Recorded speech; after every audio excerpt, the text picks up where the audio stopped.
الحمد لله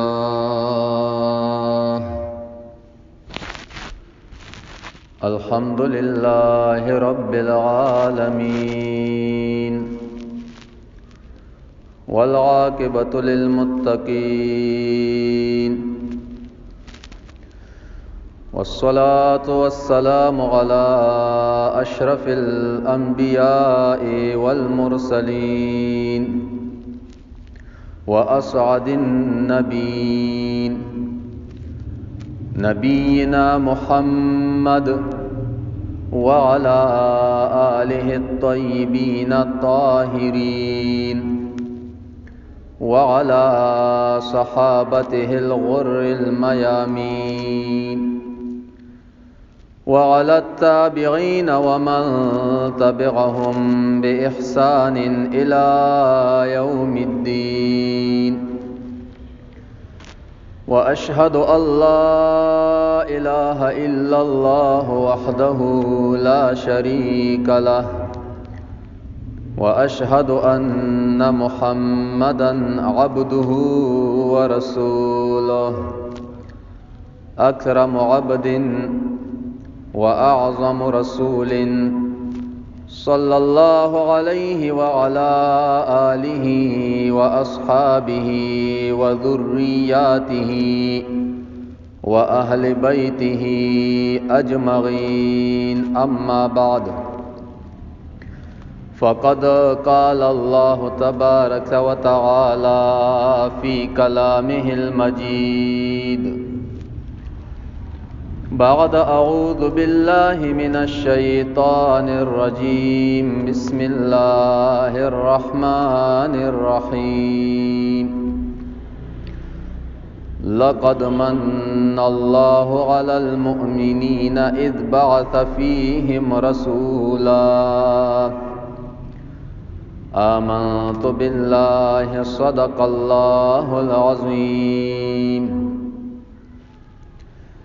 إن الله وملائكته يصلون على النبي يا أيها الذين آمنوا صلوا عليه وسلموا تسليما. درود شریف ہوئے.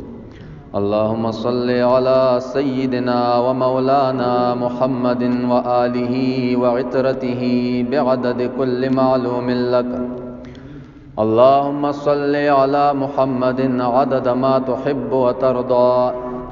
اللهم صل على محمد عدد ما يحبه ويرضى. اللهم صل على محمد عدد ما ذكره الذاكرون وعدد ما غفل عن ذكره الغافلون. صلاة وسلاما عليك سيدي يا رسول الله. صلاة وسلاما عليك سيدي يا حبيب الله. صلاة وسلاما عليك سيدي يا مرشدي يا أنبياء يا خاتم الأنبياء والمرسلين. معزز مومنان و مسلمانان ورونو، ماستاسو وړاندې د رب کائنات جل جلاله د عظیم الشان کتاب قرآن مجید فرقان حمید برهان رشید نا سورہ آل عمران سلورم سپارہ آیت نمبر 164 سے حصہ مبارکہ تلاوت کا رب کریم جل جلالہ دے پہ مالا دا حق وینا قول و توفیق را نصیب کی، او بیا دی بمونگتا ټولو اوریدونکو تا اللہ رب العزت دا عمل قول و توفیق را نصیب کی. مومنان و مسلمانان ورونو، د ربیع الاول د میاشتې 25 تاریخ دی او د جمعې مبارک ورځ ده. په تیرې جمعې مبارک باندې مونږ د رسول الله صلی الله علیه و آله وسلم مبارک د سترګو مبارکو د نظر مبارک هغه کمالات بیان کړ او په دې جمعې مبارک باندې هم د رسول الله صلی الله علیه و آله وسلم مبارک هغه کمال هغه معجزه هغه شان چې رب کائنات جل جلاله ورکړی دی چې را روان وخت کې رسول الله مبارک تداخ کاریده چې پر روان وخت کې بس کیږي سباله بس کیږي بیګاله بس کیږي فلان کې سړی به په کم ځای باندې مري فلان کې به په کم ځمکه باندې مري دغه علوم رب کائنات محمد رسول الله مبارک لور کړي او هغه کشف والا ور کړی دی زه نه وایم د دنیا نه عقبا پیغمبر علی السلام مبارک ویني او د هغه احوال خپل امت ته بیانوي د متفقن علی حدیث ته امام بخاری امام مسلم رحمت الله تعالی علیہما راوړي حضرت حذیفہ بن یمان رضی اللہ تعالی عنہ مبارک د حدیث راوی دی هغه فرمای چې رسول الله صلی الله علیه و آله وسلم مبارک مونږ ته دوه حدیثونه بیان کړ دوه خبره راته او فرمایلی چې په هغه کې یو خبره ما په خپل اولیدله او د بل انتظار کوم دا حدیث مبارک ما تاسو ته د امانت ادا کولو په بیان کې ویلې دي لیکن بیا به وایو چې یو په پاکي فائدہ ډیر او شی او بل ایمان کې به تازگی راشي هغه خبره به بیا را تازه شي په ذهن کې کومه مچ دانن نه سومیاشت مخ کې اوریدلی ځکه انسان د ذهن نوزي هیرش وی پاغه کې یو خبره ما اولید او د دویمه انتظار کوم حذیفہ رضی اللہ تعالی عنہ مبارک وائی وی رسول اللہ صلی اللہ علیہ وآلہ وسلم مبارک رات او فرمائل چې رب کائنات جل جلالہ دا امانت د انسان د زړه په بیخ کې پجرړه کې را نازل کړ یعنی دا د فطرت حصہ جوړ کړه او بیا رب کائنات جل جلالہ قرآن نازل کړ د هغه تعلیم مؤمنان او مسلمانان واورید د هغه اوریدو سره د قرآن او د حدیث د هغه اوریدو سره دغه فطرت انسانی امانت چې کوم دی هغه بیا را تازه شو وی حضور صلی الله علیه و آله وسلم مبارک او فرمایل چې رب کائنات جل جلاله به دا امانت د انسان د زړه نه پورته کی د انسان د زړه نه به الله دا امانت واخلي انسان به ودشي او د زړه نه به رب کائنات دا امانت پورته کی رب کائنات پچا باندې ظلم نه کوي چې حسبه صد خپل بندنه دغه نعمت واخلي لیکن مونږه انسانان ډیر ظالمان یو په خپل ځان باندې ډیر ظلمونه کوي هغه کارونه کو چې پاغه باندې الله او دغه رسول خفقيږي او مونږه ترنه منغه کړیو او هغه کارونه نه کو چې پکمه باندې الله او دغه رسول خوشاليږي او پاغه باندې مونږ ته امر کړي دي داغه نه سیټ تزو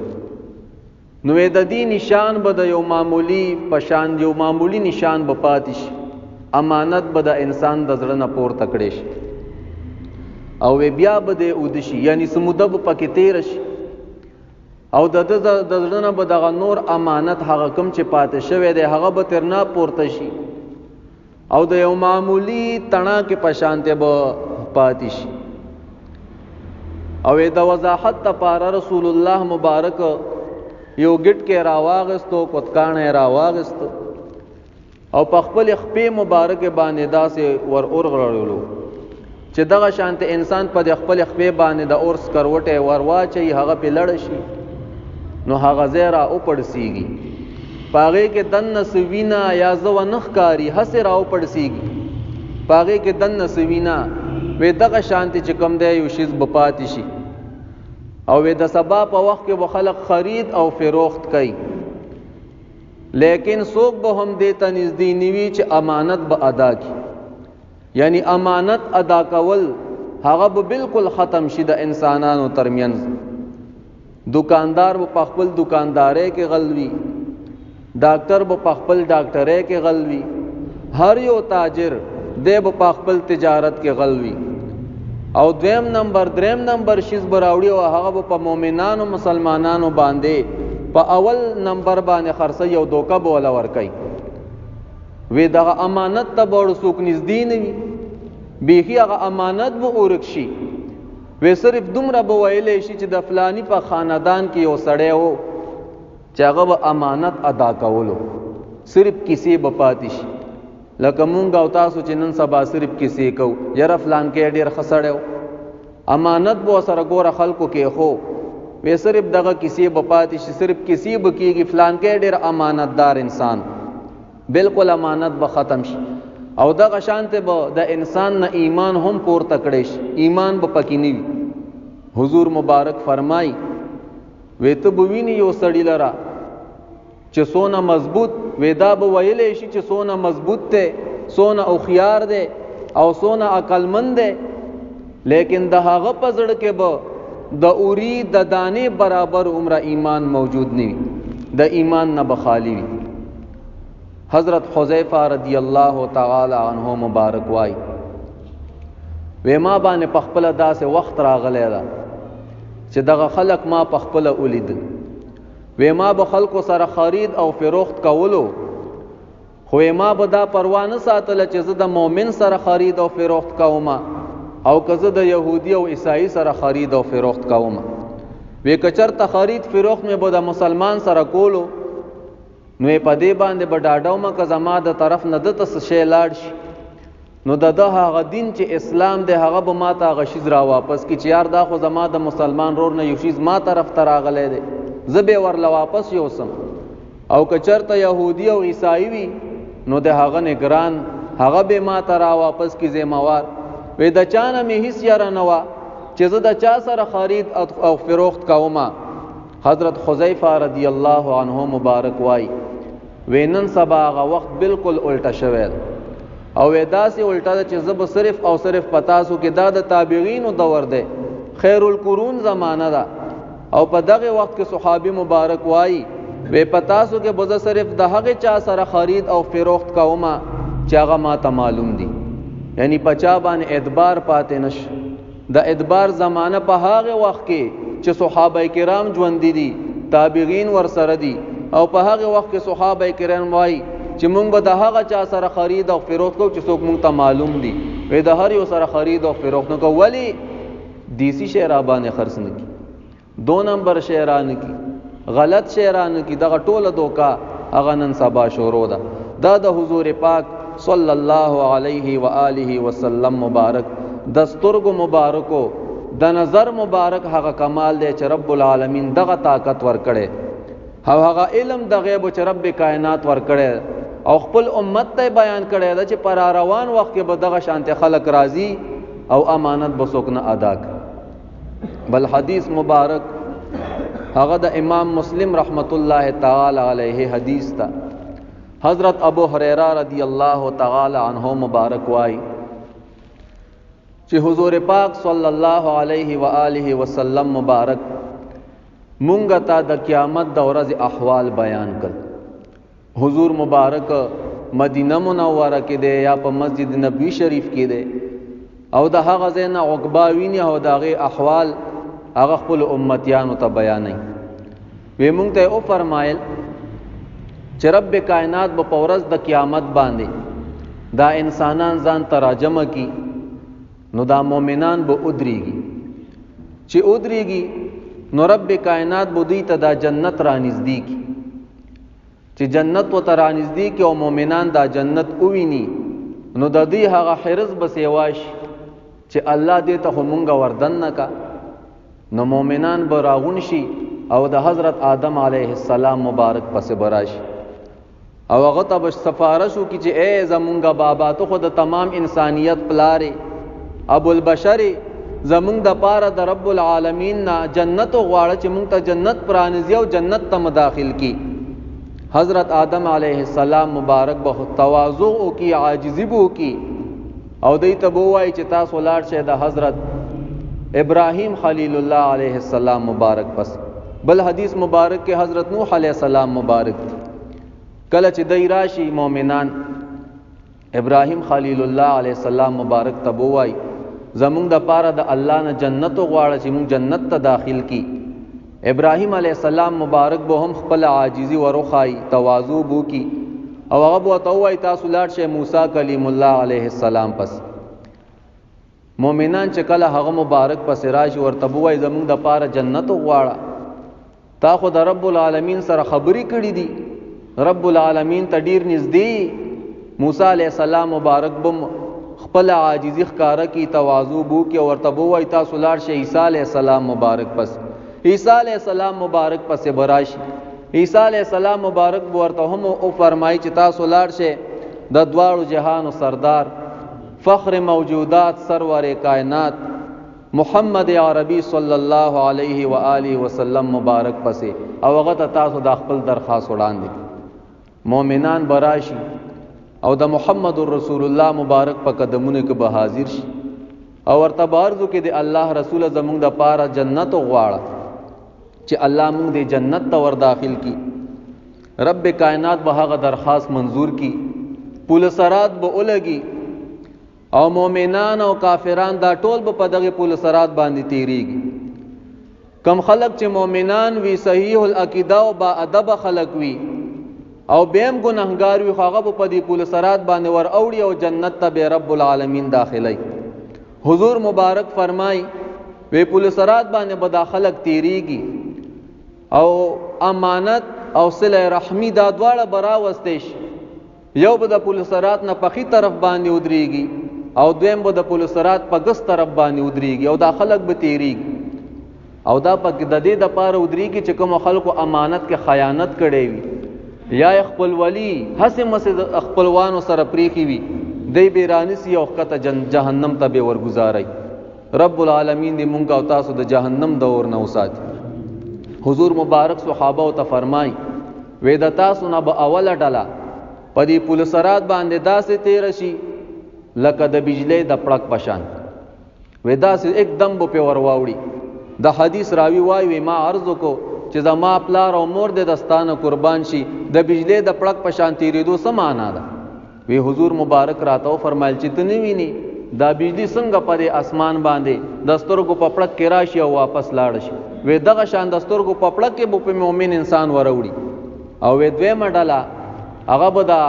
هوا په شانتي تیریږي څنګه چې د هوا سپیډ دی په دغه رفتار کې بلاړ شي او دریمه ډله څنګه چې مارغان تیز سي په هوا کې وی دریمه ډله به دغه شانتي په دې پول صراط باندې ورتیر شي او څلورمه ډله چې کومه ده وی هغه به داسې زی په دې پول صراط باندې لکه تیز یو انسان چې تیز خوشي وي تیز رفتار انسان وي مضبوط وی دغه شانتي په دغه زما مؤمنان بندگان دې پول صراط باندې تیز ورتیریږي او وی بل ډله چې کوم وی حضور مبارک فرمایي زب پول صراط سره ولاړ ما وی اخیری چې زما د امتیانو اعمال کمزور شي او دا اخیری ډله وی نو دا برا خوشي وي او دی پول صراط باندې چې دا تیریږي دا ماشوم چې څنګه په خلپوسو باندې زی په دې ځمکه او د روانېدو چلیز د کوي دا مؤمن بنده به دغه شان دی په دې پول صراط باندې روان وي. ولی عقیده خو صحیح ده لیکن اعمال ډېر کمزوري دي، اعمالو کې نیکو اعمالو کې کوشش نه ده کړې په دغه وجه باندې وي دا په خلپوسو باندې زی لکه څنګه چې ماشوم په پتونانو باندې روان وي دغه شانت بده پول صراط باندې ورتیریږي او د جهنم دواړه طرف ته بکونډي لګیدلی وي. ودا بدا انسانان رانی سی وی باز مؤمنان به زخمی کی لیکن بیا بم نجات امن یو د پول صراط نه به پورې غاړې واوړي رب کائنات به جنت ته داخل کی او وی باز داسې خلق بوي چې کافر بوي مشرک بوي د هغه به جهنم زیوي هغه به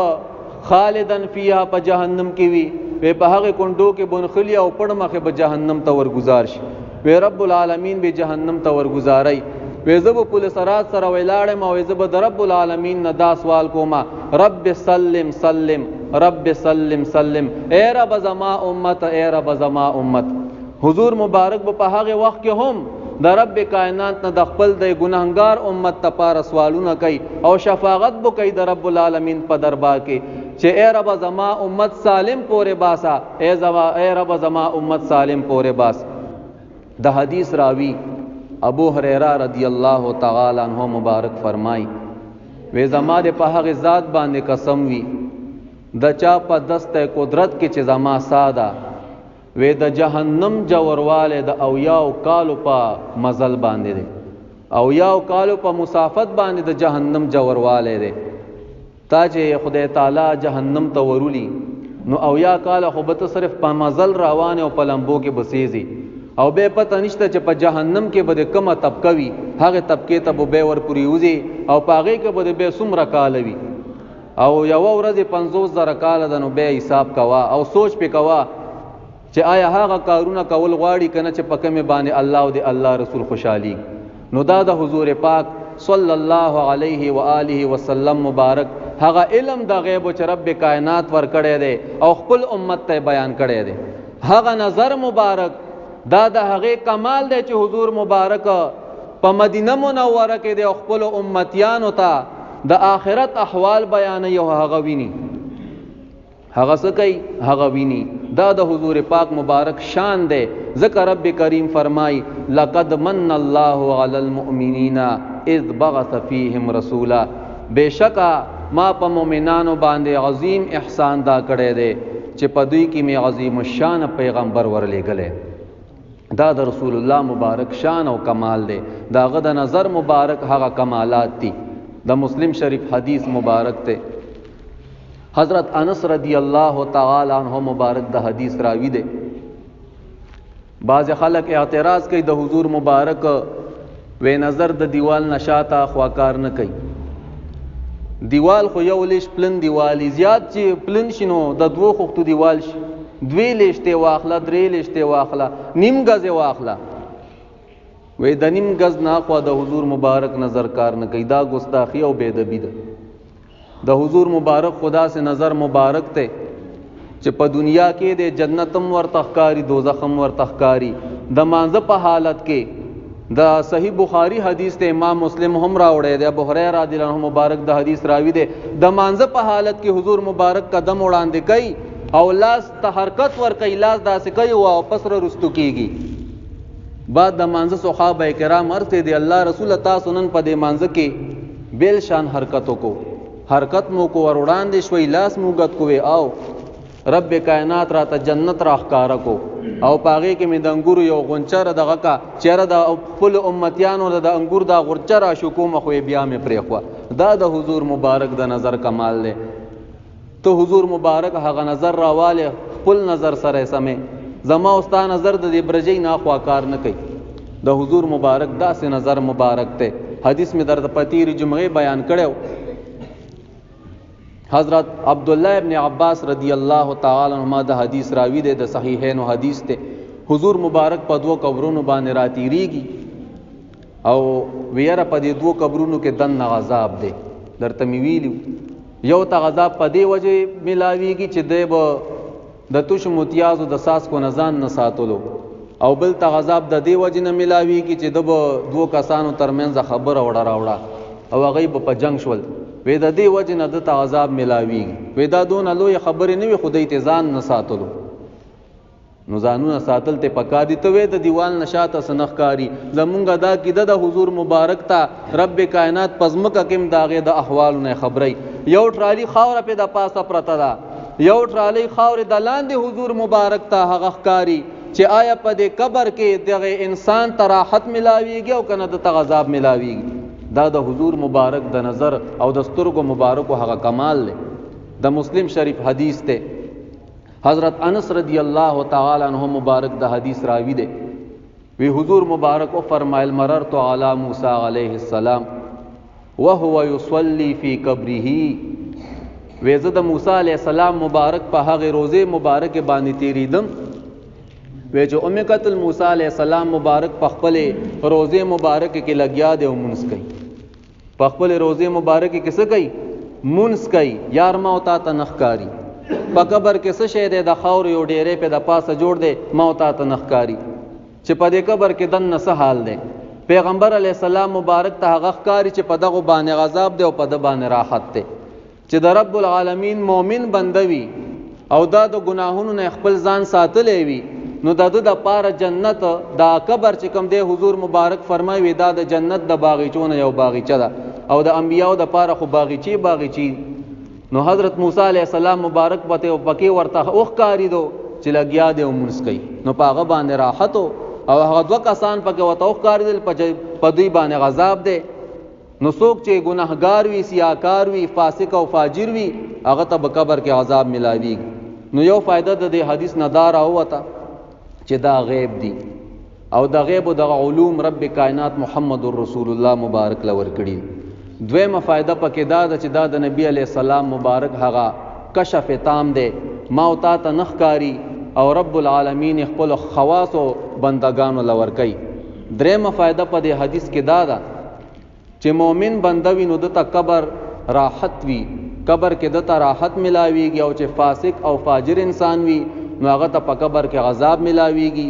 په دغه حدیث کې رد په هغه خلکو باندې راغې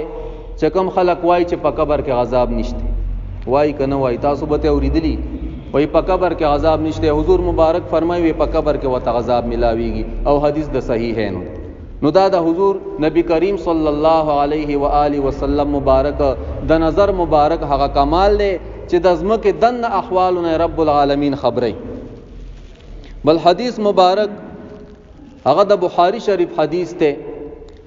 د موتا داغه چې کوم جنگ دی رب رسول الله صلی الله علیه وسلم مبارک د هغه احوال خپل صحابه کرام ته بیانای د موتا غزواله پیغمبر علیہ السلام مبارک صحابه کرام واستول او په خپل نبی علیہ السلام مبارک پاتې شو او سنور صحابه کرام وسره هم پاتې شو نبی علیہ السلام مبارک د خپل کور مبارک نه تشریف راوخ کو او راغه مسجد نبی شریف ته په منبر شریف باندې جلوه افروز شو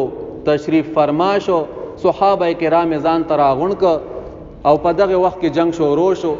پیغمبر علیہ الصلات والسلام مبارک صحابه کرام ته فرمای وی جنډا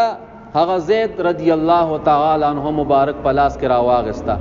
لاس کې جنډا ونی ولا او جنگ شروع شو وی د حضور صلی الله علیه و آله وسلم مبارک دستورګو مبارکونه اوخ کې روان دي جاړي دا شهید شو وی جنډا چې کومه ده هغه راوخه پلاس کې راواغستا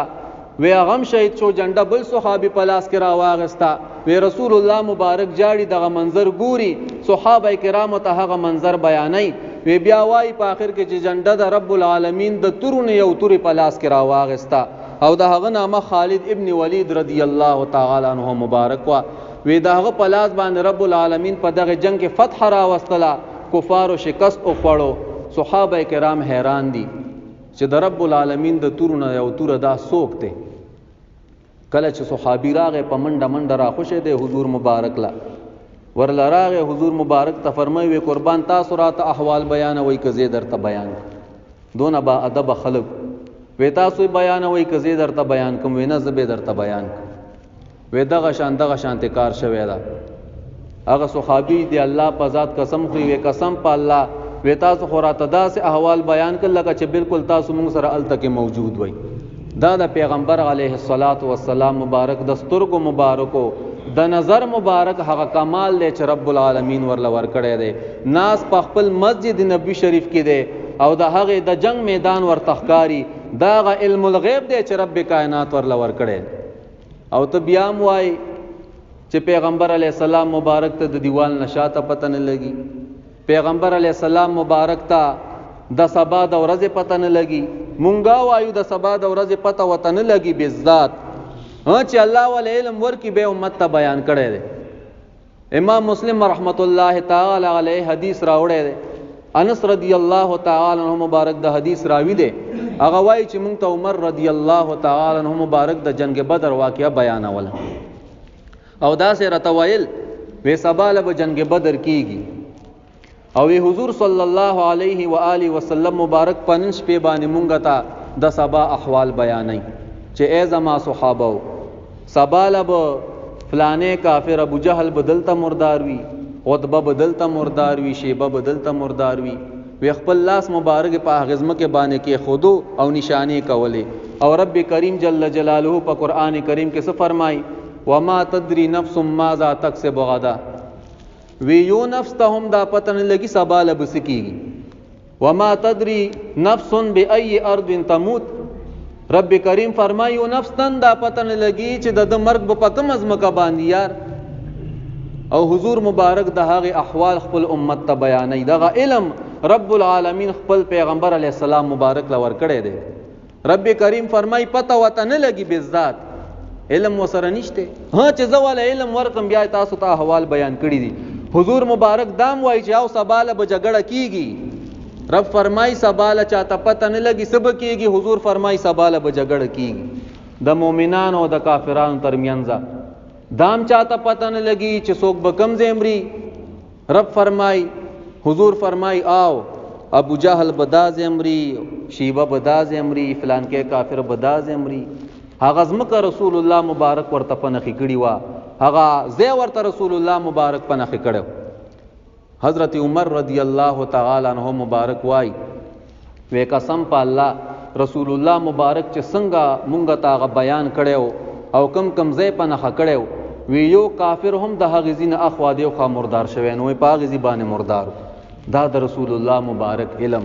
دا د رسول الله مبارک د نظر مبارک هغه کمال چې رب العالمین ورله ورکړی دی او دا ټول ارس ورته ښکاري. رب العالمین ورته د هغې کشف کوي. کله چې دا جګړه وشوه کافران را واغسته، حضور مبارک ورته وفرمایل وی دغه ډن ته یې ورولې کوی ته، وی ورولې دی هغې ته یې ورویشتل. حضور مبارک راغی هغوی ته ودرېده، وی تاسو سره چې الله او د هغه رسول کومه وعده کړې و هغه تاسو بیا مونده. عمر فاروق رضی الله تعالی عنہ مبارک په څنګ کې ولاړ دی، وی قربان ولې دی اوري څه دی خو مړم دي او کافران دي مشرکین دي ولې دی اوري. حضور مبارک مې ورته فرمایي وی ای عمره وی د تاسو نه خوري خو جواب نشي ورکولی، د تاسو نه خوري او جواب نشي ورکولی. په دې حدیث مبارک کې په دغه خلکو باندې رد راغلی دی چې هغه وایي چې مړی نه اوري. یار حضور مبارک خپل امتی ته وایي او هغه امتی ته حضور مبارک فرمایي که زمانه پس نبی وي هغه به عمر وي. داسې عظیم الشان امتی عمر فاروق رضی الله عنه مبارک هغه ته وایي د تا نه خوري، ته چې څنګه اورې که نه وی د دې نه خوري خو جواب نشي ورکولی. او ته وی چې مړی نه اوري او به مؤمن چې کافر اوري او مشرک اوري نو مؤمن خو به په طریقه اولا باندې اوري، څنګه به نه اوري. کله چې دغه واقعه وشوله عمر ابن وهب او ابن امیہ دا دواړه کافرانو په حتیم شریف کې ناست دي او دوی دواړو یو بل سره دا خبرې کولې چې د مسلمانانو موږ سره ډیر زیاتی وکړو. څنګه زیاتی وکړو؟ ګوره دغه مشران او ورونه او دا ټول رلا قتل کله او به کوی تم ورويشتل. نو دا ابن امیہ ورته وی چې مال خو بیخي دا ژوند را لمزه نه راکوي، د زندګۍ نه مې زړه مور شو. عمر ابن وهب ورته وی آو مالم چې کم دی نو دا زندګي مزه نه راکوي خو څوکم په ما باندې قرض دی او د بچو تربیت ته کني. نو دا رسول الله مبارک چې دی محمد بن عبدالله صلی الله علیه و آله وسلم العیاذ بالله وی دا بدل ما شهید کړی وی.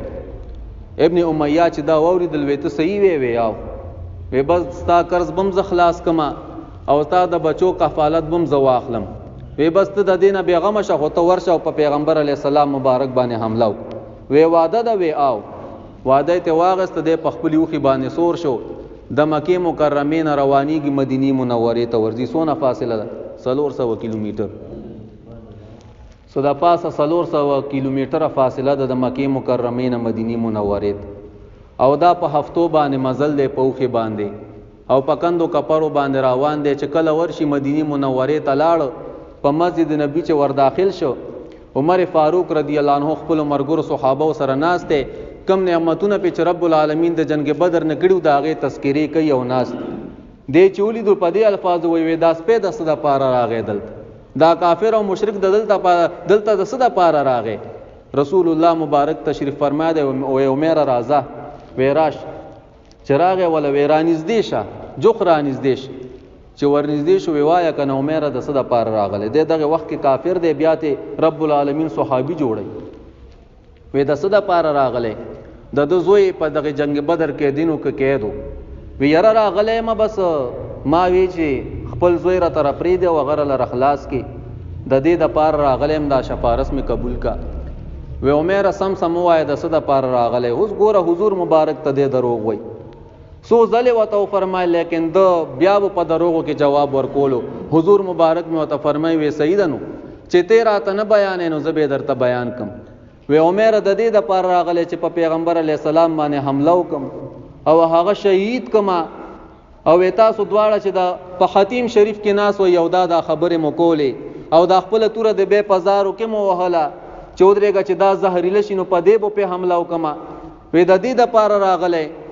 هغه په الله باندې قسم خوري. الله خو منلو کنه خوشان د مصطفی نه منلو دغه ځای کې ځان پویا کې شان د مصطفی نه انکار شروع دی. په هغه وخت کې شان د مصطفی سلام نه انکار. خدای خو مشرکین منلو وی خدای اسمان او زمکه پیدا کړی. ودا د چاوي وی الله دې او هغه دا ټولر څه پیدا کړی دي. لیکن کله به خبره د پیغمبر علی السلام را لوي نه دلته کې بمون ته دا خبره نه کې. ودا دا خبره مکول وې د ما د الله په ذات قسمی چې هغه ټیم خو مونږ سره هیڅوک نو دو په دو ناس بغیر د الله نه مونږ چانی ولیدلی. وې تا ته دا علم رب العالمین درکړی دی. تا ته مونږ رب العالمین خو دلیو بشکه چې ته برحق نبی پیغام الله رب العزت دی دنیا ته را لګلې کلمه د شهادت ویلا اشهد ان لا اله الا الله واشهد انک محمد رسول الله او ایمان راوړ. دا د رسول الله مبارک هغه علم دا د رسول الله مبارک هغه دستورګو مبارک او د نظر مبارک هغه کمال چې رب العالمین ورل ور کړی دی. د مدینه منوره نه مکه مکرمه او پاغه کې په خانه کعبه کې دنه د دواړه ناس ته حضور مبارک ویني او ته د دیوال نشاط ورتا خاص نخکاری. دا خود رسول الله مبارک پشان کې ډیره ګستاخی او بے ادبی ده. رب العالمین دې مونږ او تاسو د پیغمبر علی السلام مبارک پشان کې د ګستاخی او بے ادبی نه وساتي. خلیۃ الاولیاء امام ابو نعیم رحمت الله تعالی علیه یو روایت راوړي چې کله دعا کیږي دعا نو حضور صلی الله علیه و آله وسلم مبارک فرمای وی په دغه وخت کې دا چې سټه مونږ کیږي اقامت شي او مونږ کیږي حضور مبارک فرمای وی په دغه وخت کې د اسمان دروازې پرانستې شي. رب العالمین د خپل عبادت او هغه دعا قبلای. نو ګوره ما او ته د اسمان دروازې نخکاری صرف دا ډومبه اسمان چې داسې وګورو بس یو شین نیلا اسمان دی بس هغه را تخکاری. باغې کې به د اسمانونو دروازې د رحمتونو دروازې چې الله کولاوي حضور مبارک تخکاری او ما او ته نخکاری. دا د حضور مبارک د سترګو مبارک او هغه کمال دی چې رب العالمین جل جلاله ورل ور کړی دی. انس ابن مالک رضی الله تعالی عنہ مبارک وای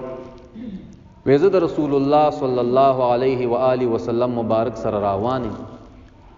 وی ګور چې یو ډله د مؤمنانو ناسته دا وغي دعا کوي. دعا ته لاسونه اوچت کړي دی او دعا غواړي د رب العالمین. وی رسول الله صلی الله علیه وسلم مبارک ما ته فرمایل چې انسا د دوی په دې لاسونو کې چې سره وریږي تی ویني وی نور پکې را وریږي نور. وی ما ته ویل دی الله پیغمبر مالم د خدای نه دعا غواړي چې زیمو وینم. وی رسول الله مبارک را له دعا غوښته وی غنور ما تم ښکارا شو. وی غنور ما تم ښکارا شو چې رب العالمین د دې په لپو کې را وری. وی حضور مبارک ما ته فرمایل انا سراتیس شه. وی حضور مبارک سره ورته شم او لاړو د مؤمنانو په هغه ټولګي کې بهیت الاجتماع په دعا کې موزان شریک کو دا غي سره په جمع باندې دعا وک. نو ګوره دا حدیث مبارک یو فائدت نه دار اوزي چې دغه د غیب سره تعلق ساتي. ما او تا نخکاری چې انوار کم زیرا وریږي په مدینه منوره په مکه مکرمه شپورز انوار را وریږي ما او تا نخکاری. کله چې مؤمن دعا غواړي انوار پکې را وریږي ما او تا نخکاری. حضور مبارک تخکاری. حضور مبارک وته فرماینه ستا تخکاری وی قربان نخکاری وی انوار پکې را وریږي. او دویمه فائدہ پکې دا چې دعا بهیت الاجتماع دا د رسول الله مبارک سنت دی دا د صحابه کرام سنت دی. او دریمه فائدہ پکې دا چې دعا تعالی سنت اوچتاول دا د رسول الله مبارک سنت دی او د صحابه کرام سنت. وهابیان وای چې دعا تعالی سنت مو اوچتاو کنه په دعا غواړه وی د لاسونو اوچتول خو پکې نه دی راغلی. مونږ وایو نه دعا شکل دا دی چې تخپل لاسونه تر سینه پورې اوچت کی او بیا په خپل مخ باندې راکاږي. چا کم انوار پکې رب العالمین تا په دې لپې کې راورولي نو تا ته چې په مخ راکاږي نو تا مخم نورانی شي. د مخ نه بیا تور سړی وي تک تور وي خداغه مخته چې ګوري تا بزان تر کینچ کوي سنور پکې رب العالمین اچولې دا سه کشش پکې رب العالمین اچولې دا د مؤمن سړی نه خوي د ایماندار سړی نه خوي. سیره نبویه د ابن هشام د یو روایت راوړي یو کافر راضی د حضور صلی الله علیه و آله وسلم مبارک په خدمت کې حاضریږي او د حضور مبارک نه سوال کوي تپوس ته کوي د کافرانو دا کی دوا کدا برحق د الله رسول نو دته به علم د غیب وي ځکه چې رب العالمین دا سه نه راستي چې راستي نو د خپل عبادت او د رهنمایي د پاره راستي او نبی ویلې ست شي دې ته ویلې شي چې د غیب خبر امت ته بیان کی نو کافر راضی د پیغمبر علی السلام مبارک نه تپوس کوي د الله رسوله وې ته د الله رسولي وې آو وې خه چې ته د الله رسول نو ما ته دا وایا چې زما د اوخي په دې ګډه کې څه شی نر دی او کنه خزا ده ويعلم ما فی الارحام رب کریم فرمای په قران مجید کې وې چاته دا پته نه لګي چې په دې رحم کې څه شی پروت دی د خزه په دې رحم کې نر دا او که خزا ده د ساروی په دې ګډه کې نر دی او که خزا ده چاته پته لګي ګوره وته عزت پته نه لګي بس صرف ساروی د تخکاری وې کته د الله رسول برحق ما ته وای چې زما د دې خې د اوخي په دې ګډه کې څه شی پروت دی په دغه کې یو صحابي مبارک رامخ کې شو سلامه بن سلامه ابن وقش رضی الله عنه مبارک هغه د کافر ته وای ته د حضور نه دا ته پوښتنه کې صرف دې ته پوښتنه راغله چې زما د دیوخي په دې ګډه کې څه شی دی وې دا خو زمانه ته پوښتنه زبیم درته وایم سبحان الله وای وې ما نه تاسو کا زی درته وایم چې ستا د دیوخه په دې ګډه کې څه شی پروت دی وې دیوخه سره تا زنا کړی د ظلم دی وسره کړی زنا دی ور سره کړی دا او دا غینا اتا په دیوخه په دې ګډه کې هغه شی جوړ شوی دا د پیغمبر علی السلام مبارک د صحابي کمال دی نو د حضور مبارک بیا تو سوچ کا چې رب العالمین بوله کم کمال ور کړی کم کشف بوله الله ور کړی کوم علوم بوله الله ور کړی صحابي مبارک ته دام ښکاری چې د اوخي په دې ګډه کې تا دغه نطفه نه یو شی جوړ شوی او دغه علم ولم الله ور کو چې دې سره تا زنا کړی دا او ته چې حضور ته د دیوال نشاته سنخکاری حضور ته دا علم نو حضور ته دا علم نو مونږ وایو بشکا څوک چې پیغمبر علی السلام مبارک ته علم الغیب ذاتی مانی دغه تعین انکار کوي دغه انسان مشرک دی دا زمونږه عقیده ده او څوک چې د عطاینم انکار کوي نو قران او حدیث پاغه باندې دال دي د قران د ډیرو آیاتونو نه هغه نه انکار راځي او د احادیث مبارکه او د ډیرو نه د هغه نه انکار راځي دا سه انسان به د اسلام په دایره کې نه پاتې کیږي د اسلام د دایره نه وځي ذکر رب العالمین فرمای لقد من الله علی المؤمنین اذ بعث فیهم رسولا اے مؤمنانو ما پتا سو باندې د ټولو نه لوی احسان دا کړی دی چې عظیم الشان پیغمبر می دغه درلېګلې عظیم الشان پیغمبر می در کړی دی یار په د باندې خوشحالي کول پکار دي خوشحالي به پنه کې ولې به پنه کې مخکو قومونو په خپل انبیا خوشاله نه کړی دي او به زمون پیغمبر علی السلام مبارک د تمام انبیاو کمالات او صفات چې په خپل ځان کې جمع کړی دي بیا په هغه ذات مبارک باندې خوشحالي مناول او جشن مناول دا بیا بدعت شو دغل تکلی کې بیګا چرته کې پروګرام هغه له نامه کې وا سیرت النبی زمونږه دا پروګرام ناموي میلاد النبی او دی ولا نامه کې وسیرت النبی خانو دا سیرت النبی بیا ته ثابته کی چې الله په قران کې امر کړی په حدیث کې په امر راغلی وي صحابه وکړي وي چې زینو میلاد النبی لبرازي تلته نشي او ماغه خوشحالي کول دي صرف نمه دی ولا چینج کا ولې د عوام مسترګ در تراوړي چې دا پیغمبر صرف د بریلیانو دی دا پیغمبر باندې دوی ایمان راوړی دی تاسو په دې پیغمبر خوشحالي نه کوئ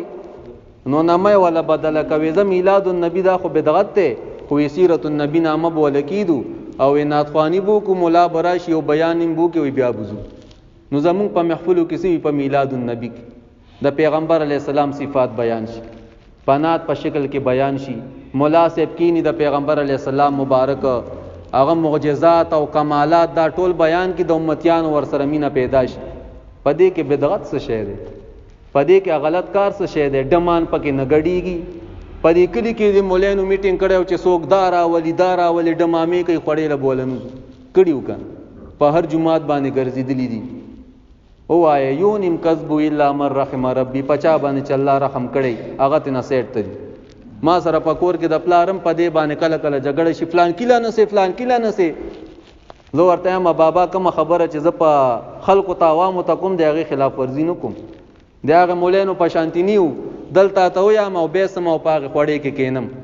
نه دا خو ډولکي نه دی، دی خو ټیپ غږولی. ښه نو دا ټیپ څه شی؟ ټیپ ډولکي نه دي، ټیپ ډمامي نه دي، ګاني نه دي، خلک ورته نه ګډېږي. اخیله والا جوړه کړي ده بس که نه، خېټه خو په سړي باندې ډېره ګرانه وي. رب العالمین دې مونږ او تاسو ته په صحیح معنا کې په قرآن او په حدیث باندې سمج او پوهه راکړي. نو رب کائنات فرمایي داسې عظیم الشان پیغمبر مې درله دیر کړی دی چې د دنیا نه عقبا ویني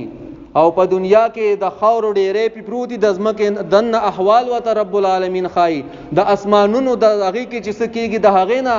دغه پیغمبر علیه السلام مبارک خبر دی. وی خوشحالي پې وکوي، هم رحمت دی هم فضل دی هم زما احسان دی. فلیفرحو، وی زما په دې رحمت او په فضل باندې خوشحالي مناو کې. نو په دغه خوشحالۍ کې بېګاله خالی په دې شپې باندې بره د فضل رحیم کاکا غړی کې پاغي جمعات کې جشن عید میلاد النبی دا. نو څوک چې اوسګار وي دا خو دې شپې دی او بارانونه هم دي، د کارونو هم چوټې نه دي. نو ان شاء الله تعالی تاسو ټولو ته دعوت کړی ده چې ټولو ته زموږ د طرف نه دعوت ته چې په دغه بابرکته محفل کې د ټول حاضر شي او د دنیا او د آخرت ګټه دې ترنه نصیب کی. وما علینا الا البلاغ. اللهم ربنا آتنا فی الدنیا حسنه وفي الآخرة حسنه وقنا عذاب النار وادخلنا الجنة مع الابرار یا عزیز یا غفار برحمتک یا ارحم الراحمین. حاجی